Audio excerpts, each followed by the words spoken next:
Hello అండి అందరికీ నేను మీ నెల్లూరు అమ్మాయి Kavya. Welcome to my channel. నేను ఈరోజు వచ్చేసి మీ అందరితో ఒక మంచి రెసిపీ అయితే షేర్ చేసుకుందాం అనుకుంటున్నానండి. అదేంటంటే మ్యాగీ. మ్యాగీ మా అందరికి వచ్చు కదా అంటారా, కానీ ఇది కొంచెం స్పెషల్గా ఉంటుంది, టేస్ట్ కూడా అలాగే ఉంటుంది. ఇది మనకి ఈవినింగ్ టైంలో దొరికే చాట్ బండి దగ్గర దొరుకుతుంది కదా చాట్ అనేది. సో కొంచెం అలా కూడా ఉంటుందండి, టేస్ట్ చాలా చాలా బాగుంటుంది. వేడివేడిగా కానీ తిన్నట్లయితే ఎలా చేయాలో చూసేయండి. ముందుగా ఒక ప్యాన్ పెట్టుకొని ఆయిల్ వేసుకోవాలి. ఆయిల్ మనకి 1 టేబుల్ స్పూన్ వేసుకుంటే సరిపోతుందండి. అది కొంచెం హీట్ అయిన తర్వాత చిన్న చిన్న క్యూబ్స్గా కట్ చేసుకున్న ఆనియన్స్ అలాగే పచ్చిమిర్చి వేసుకోవాలి. పిల్లలు తినే పని అయితే పచ్చిమిర్చి అనేది స్కిప్ చేయండి. సో ఇవి కొంచెం ఫ్రై అయిన తర్వాత చిన్న చిన్న క్యూబ్స్గా కట్ చేసుకున్న టొమాటో ముక్కలు కూడా వేసేసుకోవాలండి. ఈ టొమాటో అనేది మనకు మంచిగా మగ్గిపోవాలి.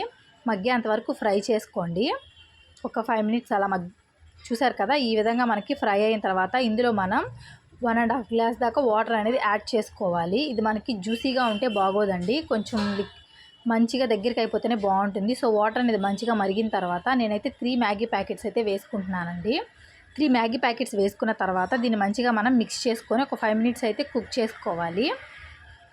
5 మినిట్స్ మనకి కుక్ అయితే సరిపోతుంది. తర్వాత మనం మనకి ఇందులో మసాలా అయితే వస్తుంది కదండి ప్యాకెట్స్లో. మనం ఎన్ని ప్యాకెట్స్ అయితే వేసుకున్నామో అన్ని ప్యాకెట్స్ మసాలా అనేది దీంట్లో వేసేసుకోవాలి 5 మినిట్స్ కుక్ అయిన తర్వాత.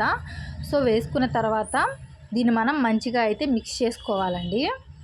సో మనం నార్మల్ స్పూన్తో అలా మిక్స్ చేసుకునే కంటే కూడా ఈ విధంగా ఫోక్ స్పూన్తో కనుక మిక్స్ చేసుకున్నట్టయితే మంచిగా మిక్స్ అవుతుంది. సో ఈ విధంగా మిక్స్ అయిన తర్వాత ఒక 5 మినిట్స్ మనం కుక్ అయితే సరిపోతుందండి, మనకి మ్యాగీ అనేది రెడీ అయిపోతుంది. సో మీరు ఇలా అయితే ట్రై చేయండి, తప్పకుండా ప్రతి ఒక్కరికి కూడా నచ్చుతుంది. మీకు వేడివేడిగా తినడానికి ట్రై చేయండి, బాగుంటుంది. ఈవినింగ్ టైంలో పిల్లలకు కూడా స్నాక్గా అయితే చేసి పెట్టొచ్చండి. సో మనకైతే ఇప్పుడు మ్యాగీ అనేది రెడీ అయిపోయింది. ఇప్పుడు మనం గ్యాస్ ఆఫ్ చేసుకొని దీన్ని మనం సర్వ్ చేసుకోవడమే. సో మనం దీన్ని ఒక బౌల్లో అయితే సర్వ్ చేసేసుకొని మనం దీనిపైన ఆనియన్స్ అయితే కట్ చేసుకొని వేసేసుకోవాలండి. ఆనియన్స్తో తిన్నారంటే నేను చెప్పాను కదా ఈవినింగ్ టైంలో చాట్ లాగా అనని, సేమ్ అదే ఇదిగా ఉంటుంది ఇదైతే. సో చాలా బాగుంటుందండి, ఒకసారి ట్రై చేయండి, తప్పకుండా అందరికీ నచ్చుతుంది. ఓకేనా? మీకు నచ్చితే మీరు కూడా ట్రై చేసి ఎలా వచ్చిందనేది కామెంట్ చేయండి. ఓకే అండి, నేను మీ నెల్లూరు అమ్మాయి కావ్య. మన నెల్లూరు వాళ్ళు ఎవరైనా ఉంటే మన ఛానల్ని ఖచ్చితంగా సబ్స్క్రైబ్ అయితే చేసుకోండి, కామెంట్ చేయండి. Bye bye.